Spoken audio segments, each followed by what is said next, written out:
하이파이브 하며 우리 세 사람 이상 이렇게 인사합시다. 힘내세요. 잘하고 있습니다. 잘 될 거예요. 시작.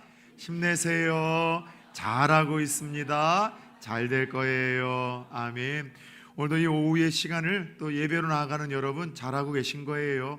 하나님의 은혜로 또 이 한 주도 우리 오전에 서로 축복하고 또 그렇게 나눴던 것처럼 꿈만 같은 일들이 이루어진 한 해가 될 수 있기를 다시 한번 예수 그리스도의 이름으로 축원합니다. 우리나라에는 고유 명절이 있습니다. 가장 대표적인 고유 명절이 있다면은 이제 곧 우리가 맞이할 우리 구정 설날이 있고요. 또 가을에 우리가 또 맞이하는 추석이 있고요. 그 가운데 옛날에는 조금 그 의미가 컸겠지만 최근에 들어와서 그 의미가 또 적어지고 희미해지는 단오라든가 동지라든가 보름이라든가 그와 같은 우리나라의 고유 명절들이 있죠.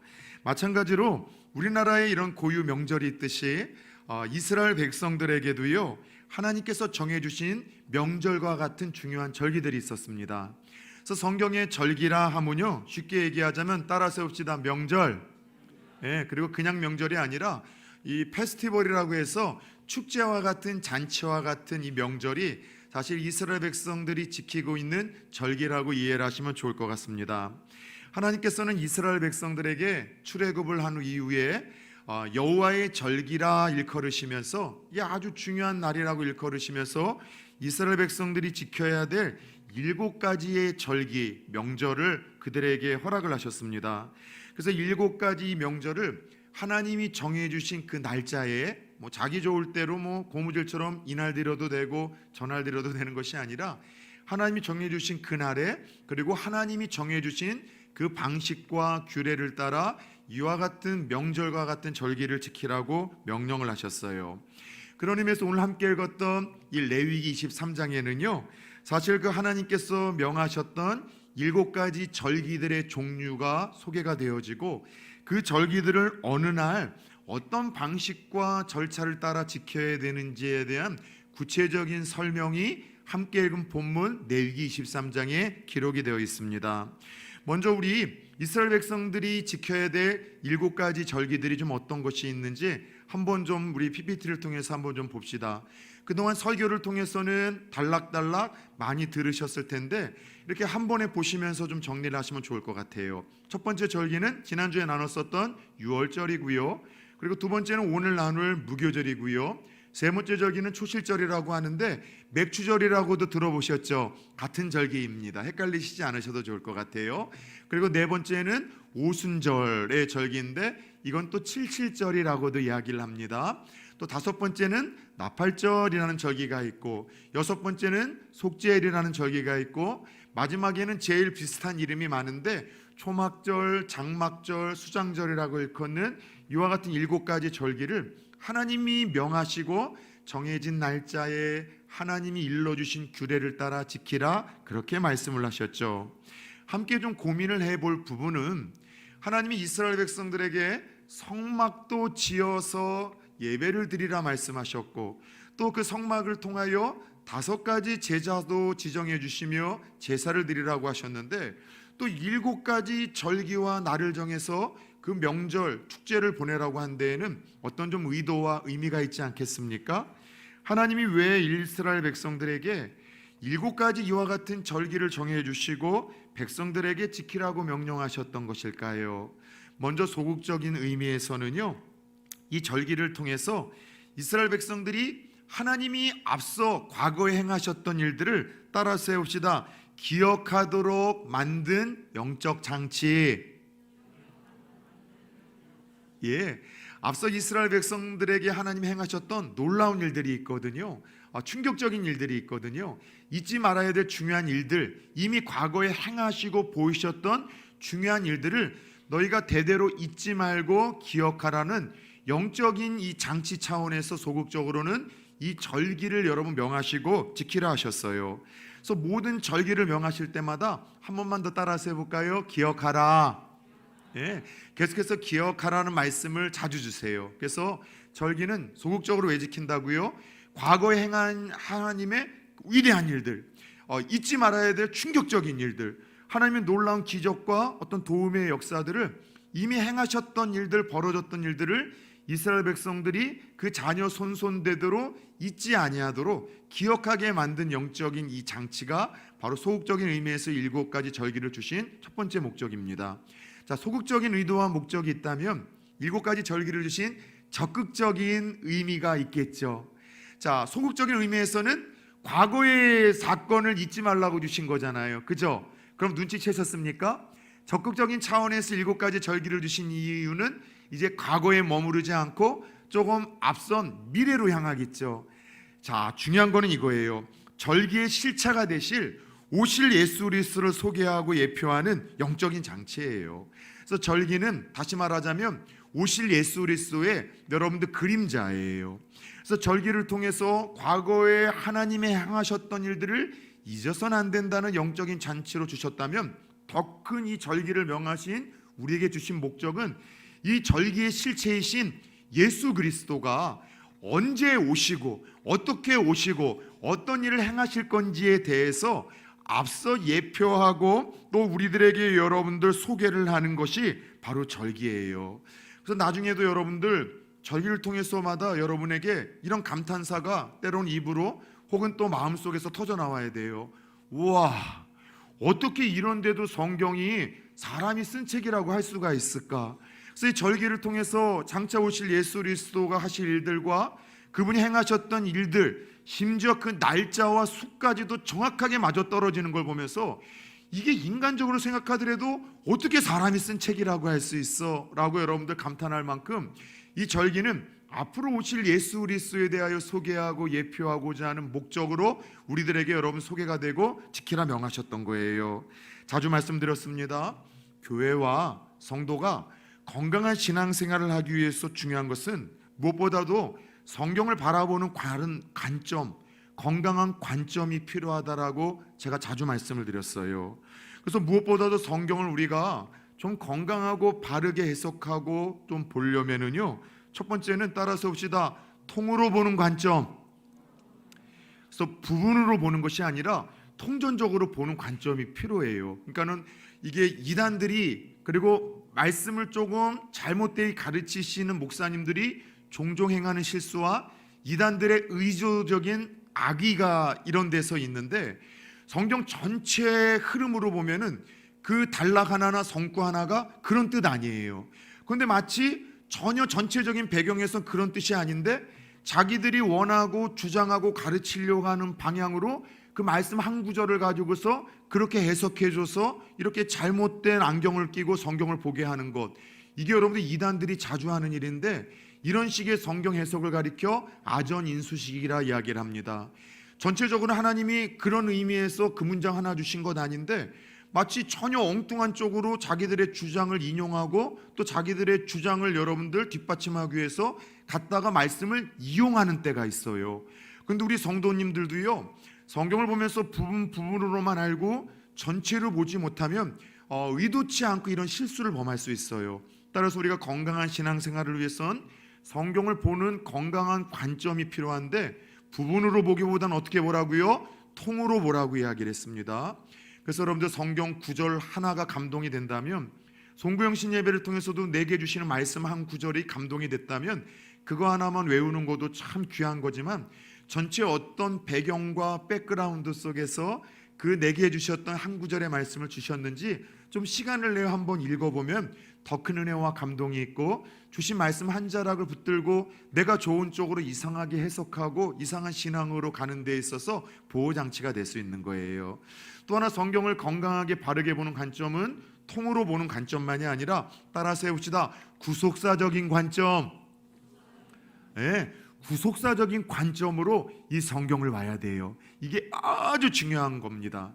자, 구속사적인 관점으로 성경을 본다는 것은 다른 것이 아니라 예수 그리스도 중심으로 성경을 보고 예수 그리스도 중심으로 성경을 해석해야 된다는 그런 의미예요. 여러분, 성경의 주인공은 누구이죠?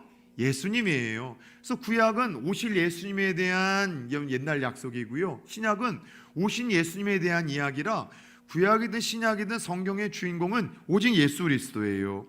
다시 말해서 예수님과는 직접적으로 연관성이 없어 보이는 것 같은 예수님 오시기 전에 구약의 여러 가지 사건들, 또 족장들의 실수와 실패 이야기들, 또 우리 제사에 대한 이야기들, 성막에 대한 이야기들, 우리가 함께 나누려고 하는 절기의 이야기들, 이 모든 곳에서 우리는 누구를 여러분 만나야 돼요?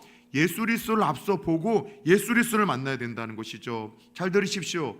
어디서 밖에서 성경 공부도 하지 말아야 되지만, 설령 어디서 말씀을 듣거나 성경 공부를 하는데 자꾸 이상하게도 공부를 하면 할수록 성경 인물들에게 집중을 시키거나, 혹은 여러분들 그 단체를 세웠던 사람들의 이야기에 여러분 집중을 시키거나, 그 사람들이 쓴 책을 자꾸 인용케 하거나 책에 관심을 보면서 성경을 풀어가려고 하는 이상한 시도가 있다면 그거 건강한 단체 절대 아닙니다. 성경을 보면 볼수록 누가 크게 보여야 돼요? 예수 그리스도가 보여야 되고, 성경에서 하나님 앞에 잠시 위대하게 쓰였던 인물들도 하나님 그들을 여러분들 때로는 본받아야 될 것도 있지만 그들을 여러분 크게 보라고 하는 것이 아니라 그런 부족한 이들도 버리지 아니하시고 그런 이들을 통해서 놀라운 일을 이루신 결국 예수 그리스도를 바라보라고 하시는 거예요. 그래서 여러분 전후자로 한번 인사합시다. 딴 데서 성경 공부하지 마세요. 절대 하지 마십시다. 혹 누군가가 성경 공부하자고 제안을 한다면 저에게 어떻게 하라고요? 이르십시오. 그러면 여러분들 제가 1,000원 정도는 여러분들에게 보상금으로 드리겠습니다. 절대 다른 데서는 성경 공부하지 마셔야 되고, 혹 가끔씩 여러분들 유튜브를 통해서 설교를 들을 때도 제가 막 기가 찰 때가 있어요. 진짜 말씀을 말도 안 되게 해석하고 풀어가는 분들이 있는데 이게 분별이 안 되니까 그냥 그 말씀도 좋다라고 하면 쫓아가고 소개를 하는 안타까운 분들이 있는데, 여러분 말씀을 통해서 예수 그리스도가 아니라 사람이나 어떤 목회자나 그 단체를 설립한 이가 쓴 책에 여러분 자꾸 집중하게 만든다면 절대로 건강한 것 아니게 미혹되지 마시고, 성경을 볼 때마다 누가요? 예수 그리스도가 보여야 되고 그분에게 집중을 하게 만들고 주목하게 만드는 것, 이게 건강한 관점인데, 성경을 보는 건강한 여러분 관점이 바로 이러한 구속사적인 관점이라고 할 수 있어요.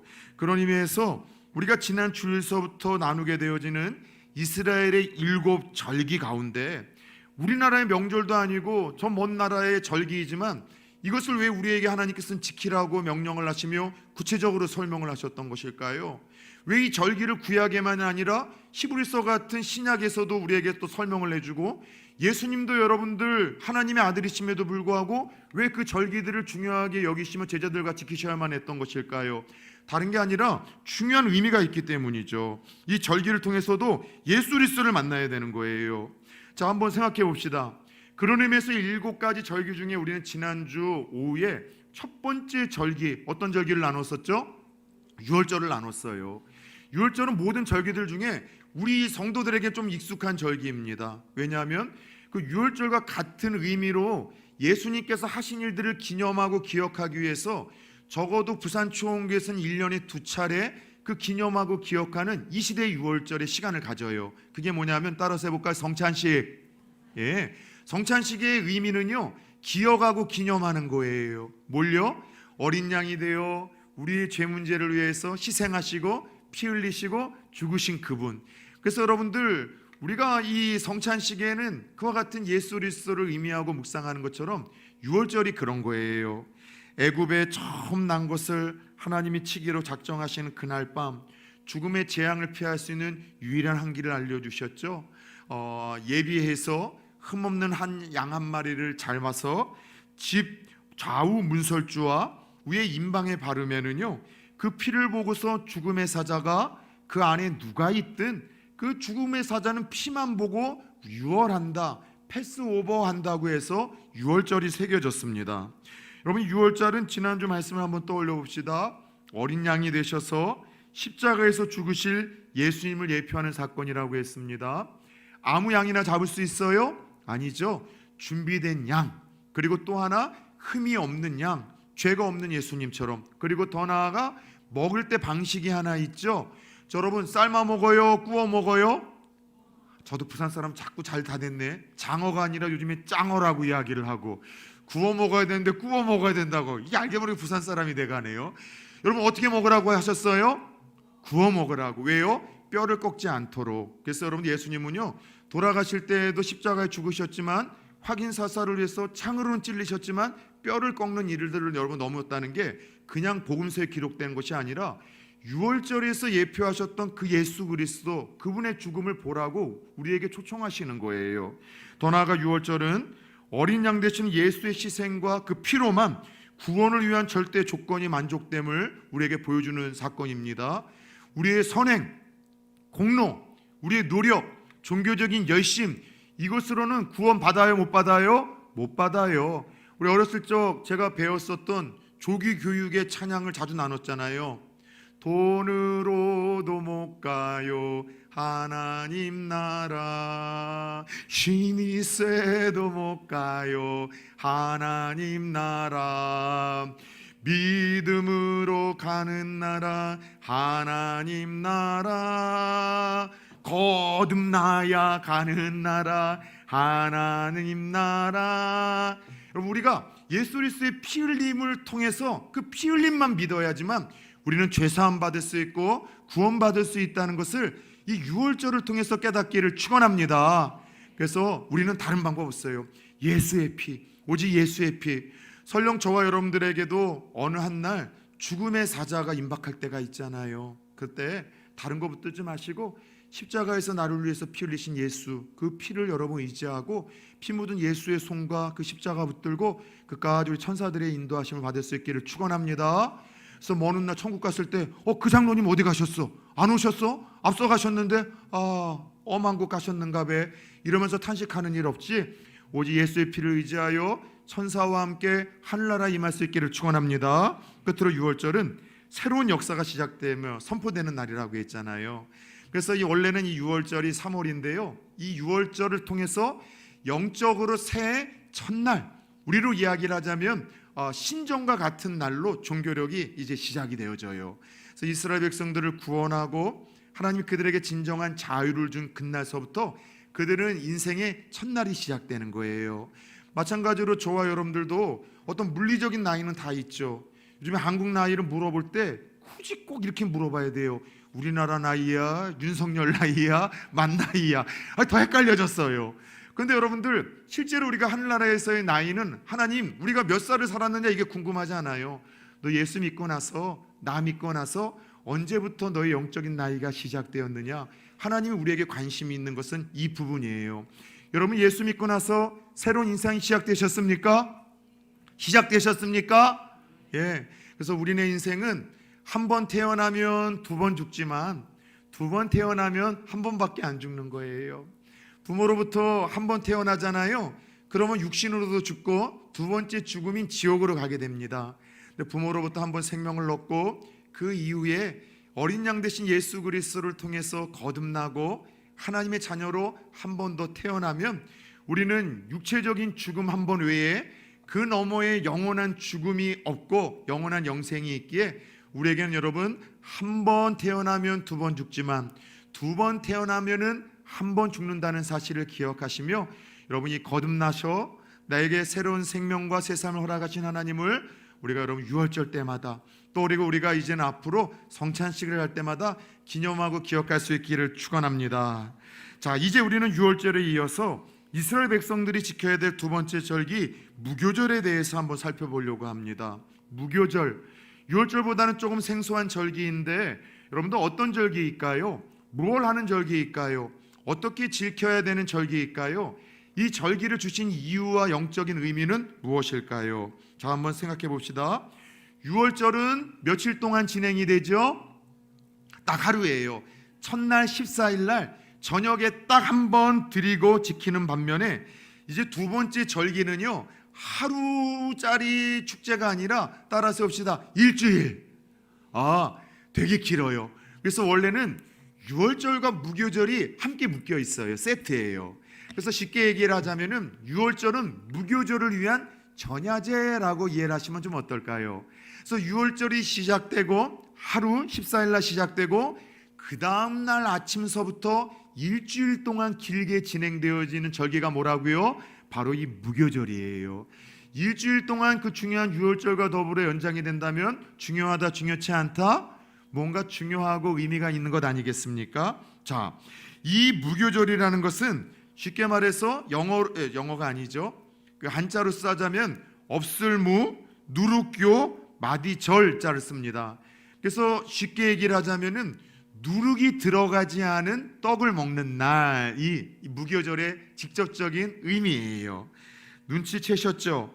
6월절이 지난 다음 날부터 일주일 동안 항상 지겹게 고생하면서 먹어야 될 두 가지가 있는데, 누룩이 들어가지 않은 맛없는 떡과 또 하나 쓴 나물을 먹으며 여러분 지내는 절기가 바로 이 무교절이에요.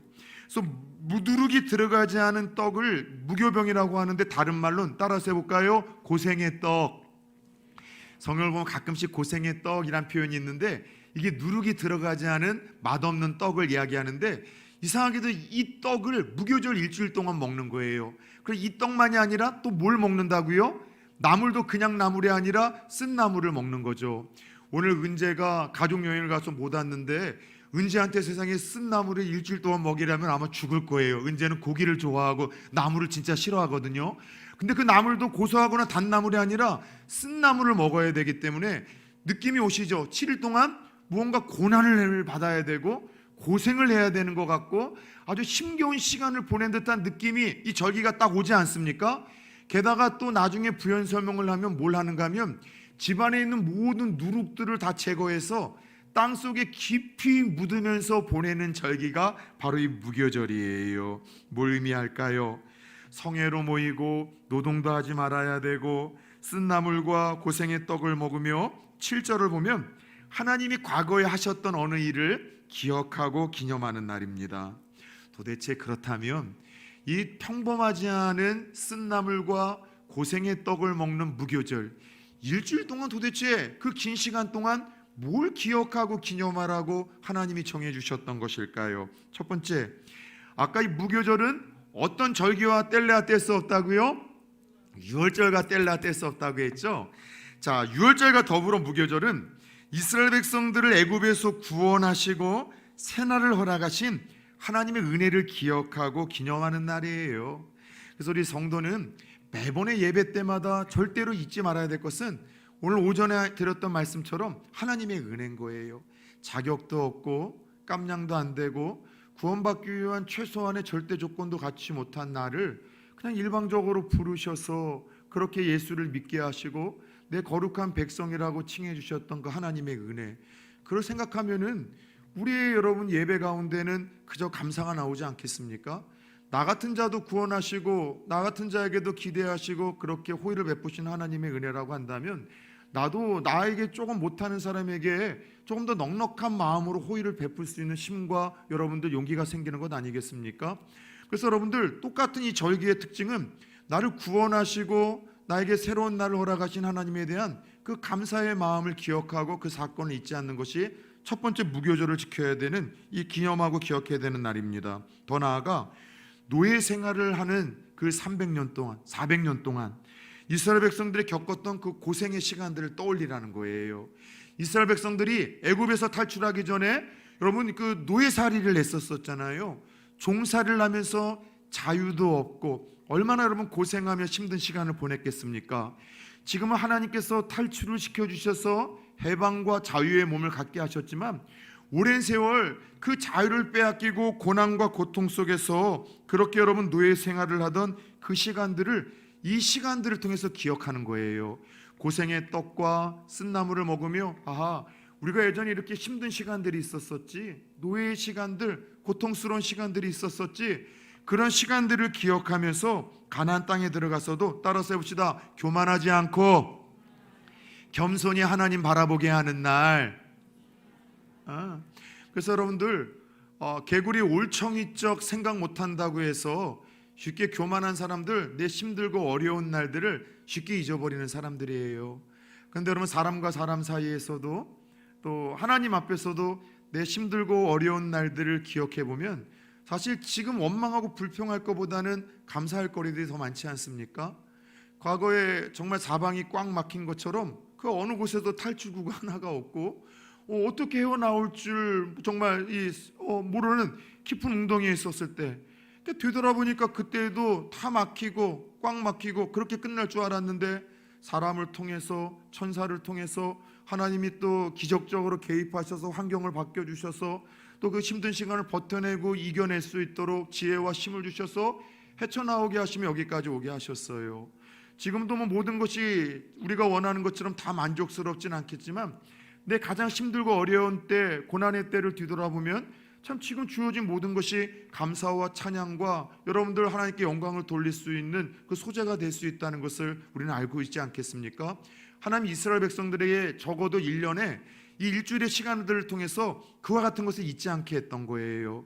너희들이 이전에 애굽에서 종살이를 하며 그 힘들고 어려운 때, 그때를 너희들이 가나안 땅에 가서 샬롬, 안식, 평안, 축복이 있더라도 잊지 않으므로 겸손하게 교만하지 않고 하나님과 동행하라는 그 여러분 마음을 담아 아까 이야기했던 것이 영적인 장치라고 할 수 있는 이 무교절을 일주일 동안 허락하셨던 것이죠. 끝으로 이 무교절을 허락하신 이유는요, 더 큰 의미인데요. 따라서 해봅시다. 예수 그리스도의 장사 지내심.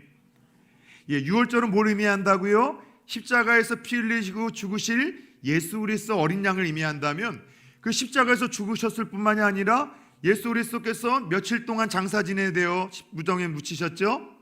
부활을 기다리시며 며칠 동안요? 3일 동안. 이게 사흘과 3일이 구별이 안 됩니까?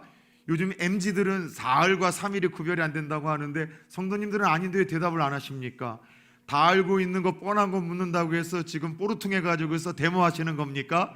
3일 동안 여러분들 예수님께서 그 무덤가에 묻히시고 장사 지냈다는 것은 그 예수님에게는 비하의 시간이었었어요. 여러분, 예수님에게는 참담한 시간이었었어요. 죄인들을 대표해서 죽으시는 것으로 끝나는 것이 아니라 부활의 영광을 입기 전까지는 3일 동안 어떻게 되셨다고요? 무덤가에 머무셨다는 것이죠. 3일 동안 예수님께서 뭘 하셨을까요? 어디가 계셨을까요? 이게 상당히 신학자들 속에서도 여러분 신학적인 논쟁이 되어지는데 잠깐만 한번 언급해 볼까요? 우리의 원래 사도신경에는 빠져 있지만 영어 사도신경에는 신앙 고백에는 3일 동안 예수님께서 지하 이 감옥에 가셨다. 그래서 지옥에 가셨다라는 표현이 좀 있어요. 근데 이것은 카톨릭적인 표현인데 베드로 전후서에 있는 말씀인데 예수께서 노아의 때에 죽은 이들에게 옥에 가서 복음을 전하셨다라는 그런 이제 좀 난해한 그 본문을 가지고 그냥 이제 이것을 문자적으로 해석을 해서 3일 동안 부활하기 전까지 예수님께서 죄를 끌어안고 죽었기 때문에 예수님은 지옥에 가셨다. 3일 동안은. 그래서 지옥에서 예수님 믿지 못하고 죽은 사람들에게 두 번째 복음을 전하며 기회를 주셨다라고 그 말씀을 그렇게, 이게 제가 하는 이야기가 아니라 베드로서에 있어요. 그 말을 그렇게 해석을 하는 경우가 있는데 그걸 그렇게 해석을 해서는 큰일 나고요. 그 말씀은 예수님께서의 이 죽으심과 십자가에서 희생은 워낙 대우주적인 사건이기에 그것이 전해지지 않고 영향을 받지 않은 곳이 없다는 것으로 해석한 것으로 우리가 받아들이는 것이 우리 교단의 건강한 그 난해한 말씀의 여러분 풀이와 해석 여러분 방법입니다. 중요한 거는 3일 동안 예수님이 어떻게 하셨어요? 죄인을 대신해서 죽으셔가지고서 그 무덤가에 여러분 묻히시고 죽음의 권세 아래 예수님께서 눌려 계셨다는 것이죠. 무엇 때문에요? 누구 때문에요? 따라서 해봅시다. 전후좌우를 보며 나와 당신의 죄 때문입니다. 예. 여러분 3일 동안 아무것도 보이지 않고 아무것도 들리지 않는 여러분 그 어둠의 세계에서 예수님이 3일 동안 자원하셔서 그 시간을 가지셨다는 것은 무엇 때문에요? 나와 우리의 죄 때문인 거예요. 그만큼 예수님께서 죽음 너머로 바로 부활하지 않고 3일이라는 이 장사 지냄과 이 어떠한 이 고난의 시간을 가졌으면 철저히 우리의 죄의 시간인 죄의 문제 때문이라는 것을 우리에게 말씀하시며, 여러분 예수님의 장사 지냄을 기억하며 이 무교절은 나의 죄에 대해서 해결을 하고 내 죄에 대해서 제거하기로 결단하고 다짐하는 날이 이 무교절의 영적인 의미예요.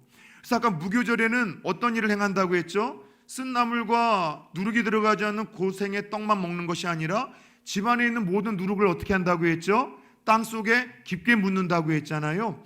장사 지냈던 예수님, 나 때문에 그 무덤에서 3일 동안의 그 어둠에서 비하의 시간을 가지셨던 그 예수님이 내 죄 때문이라는 것을 기억하며 그 죄를 강같이 아니하고 그 죄를 나도 한번 제거해 보기로, 땅에 묻어보기로 새롭게 결단하고 다짐하는 이 영적인 의미가 무교절을 우리에게 주셨던 하나님의 의도라는 것이었었죠.